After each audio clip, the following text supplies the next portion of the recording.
السلام علیکم۔ مولانا ارشاد صاحب مسجد کا بھی نام رکھ لیتے ہیں، اکیڈمی کا تو نام رکھا ہوا ہے لیکن مسجد کا نام جامع الفقراء رکھیے کہ للفقراء الذین احصروا فی سبیل اللہ لا یستطیعون ضربا فی الارض، یہ آیت لکھ کر اس کے نیچے اس کا ترجمہ بھی لکھ دیں کہ اللہ تعالیٰ ان اصحاب صفہ جیسے یہاں کے طلباء کو بنائے، یہاں کے پڑھانے والوں کو بنائے، یہاں کی نماز پڑھنے والوں کو بنائے، وہ صفات ان میں پیدا فرمائے۔ اس نیت سے یہ اس جامع الفقراء نام رکھ لیجیے کے اندر اللہ تعالیٰ پیدا فرمائے۔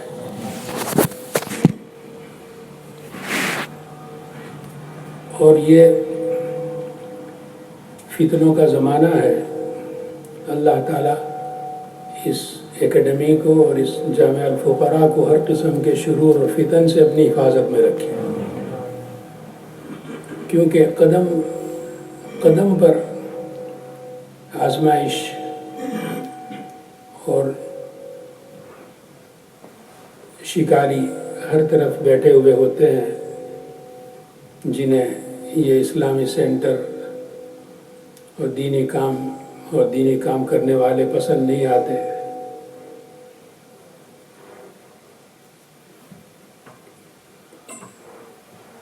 تو یہاں کے آنے والوں، پڑھنے والوں، پڑھانے والوں، مدد کرنے والوں، اس کی خدمت انجام دینے والوں سب کو اللہ تعالیٰ اس طرح کے تمام شرور و فتن سے اپنی حفاظت میں رکھے، کیونکہ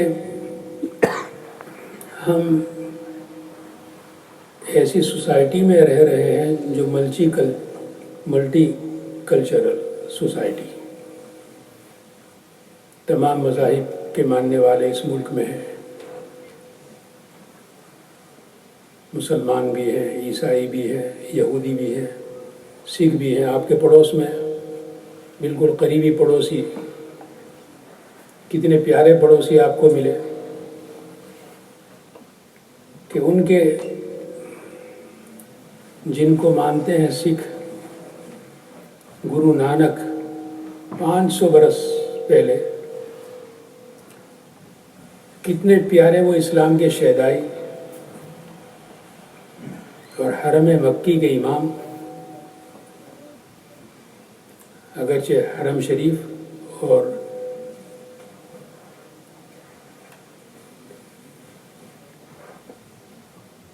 خاص بیت اللہ کے سامنے تو امامت نہیں فرمائی، لیکن اللہ عز و جل نے باوجود ہے کہ وہ ہندو گھرانے میں پیدا ہوئے، لیکن پڑوسی اتنے پیارے ان کو ملے کہ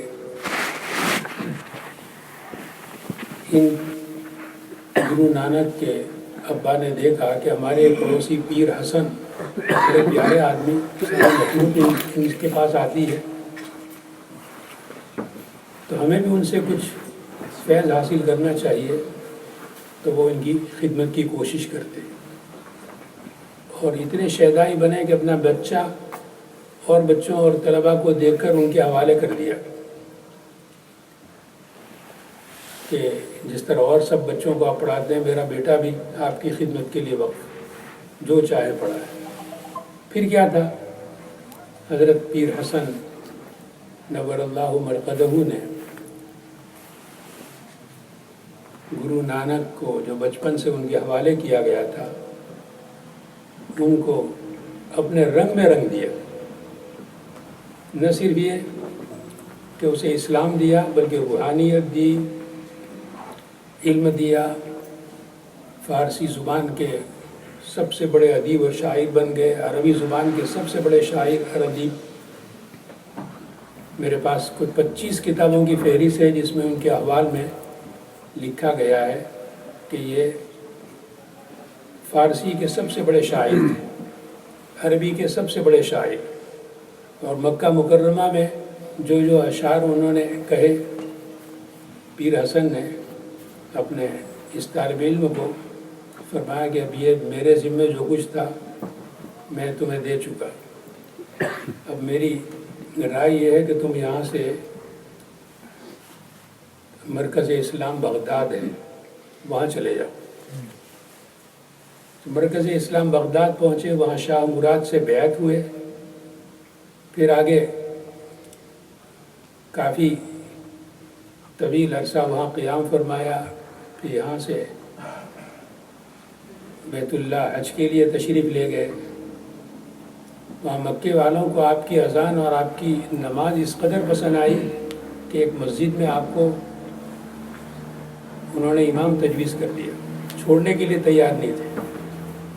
पूरे लिखा है उनके हालात में कि 1 साल तक वहाँ मक्का मुकर्रमा में वो इमाम रहे, फिर वापस लौटे बगदाद में जहाँ से वो चले थे। फिर और मुख्तलिफ़ दीनी मराकिज़ और दीनी शख्सियात का उसमें ज़िक्र किया गया है कि जिनसे इनकी मुलाकातें रही इस सफ़र में, और आकर उन्होंने फिर अपने वतन में पंजाब में इस्लाम की तबलीग शुरू फरमाई। और जोक दर जोक लोग इस्लाम में दाखिल होते चले गए। लेकिन जैसे एक वक्त इस्लाम पर भी ऐसा आया, सरकार दो आलम सल्लल्लाहु अलैहि वसल्लम का जैसे ही विसाल हुआ कि सबसे बड़ा फितना जो हो सकता है दुनिया इस्लाम पर, वो इर्तिदाद का फितना, कि कहीं किसी ने नबूवत का झूठा दावा किया, मुसैलमतुल कज़्ज़ाब और अस्वद अनसी और क्या क्या पैदा हुए। तो उससे इस्लाम जिस तरह दो चार हुआ, तो इनकी ये दावत ये भी दो चार हुई। और सरकार दो आलम सल्लल्लाहु अलैहि वसल्लम ने तो सारा इंतज़ाम फरमा रखा था, एक एक चीज़ की निशानदेही फरमाकर नामों के साथ बताया था कि ये होगा, ये होगा, ये होगा। लेकिन गुरु नानक के बाद जो लाखों की तादाद में उनके हाथों जो मुशर्रफ व इस्लाम हुए, उनको संभालने वाली अहले इल्म की कोई बड़ी जमात ऐसी नहीं थी जो उन्हें संभाल सके। हम दुआ करते हैं कि अल्लाह तबारक व तआला इन्हें अपने असली मज़हब पर, इस्लाम पर वापस लौटाए। और बहुत सी खुसूसियात इनमें मौजूद है, भी है। उनकी 500 बरस गुजरने के बावजूद भी इनमें बुत परस्ती नहीं आई,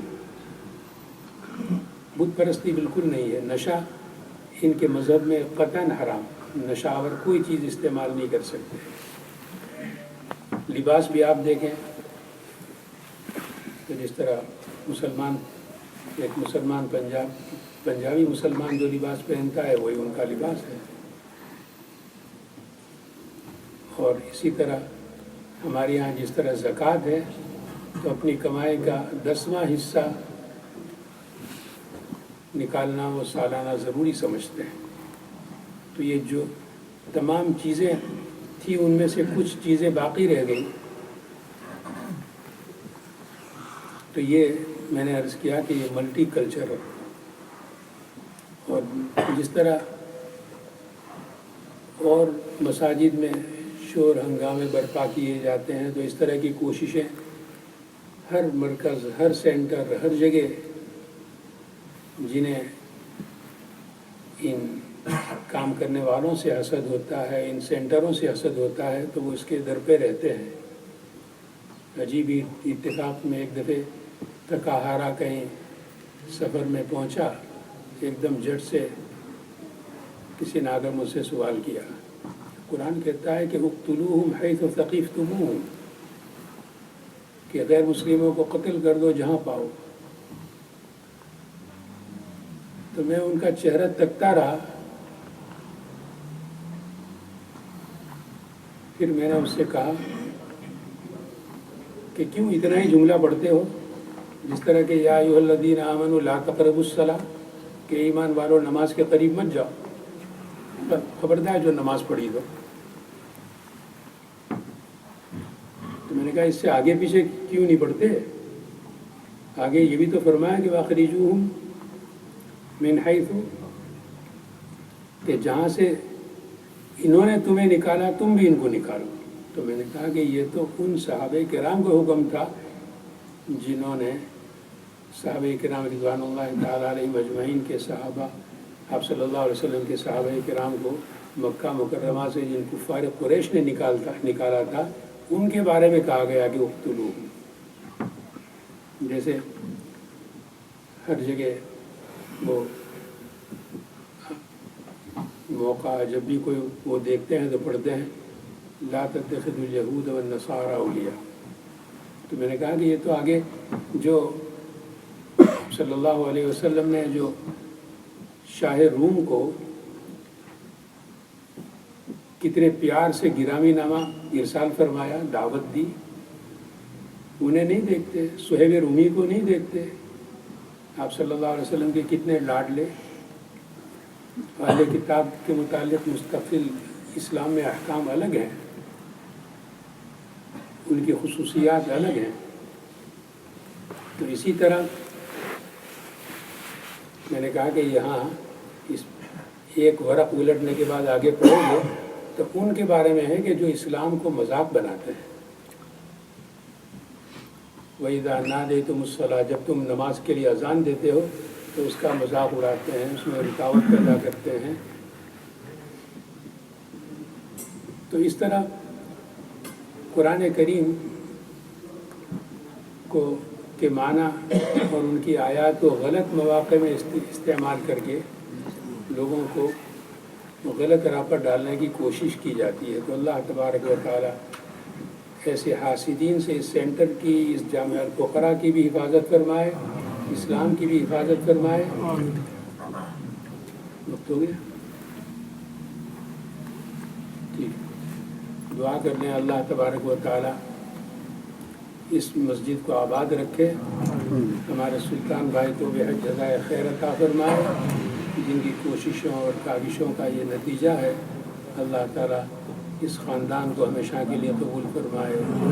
जिन उलमाए किराम ने, मौलाना इरशाद साहब और साथियों ने जो इसकी तामीर में कोशिशें की, जो मुआविनीन हैं, उन सबको अल्लाह तबारक व तआला शरफ़ कबूल अता फरमाए। व आखिर दावाना अल्हम्दुलिल्लाहि रब्बिल आलमीन।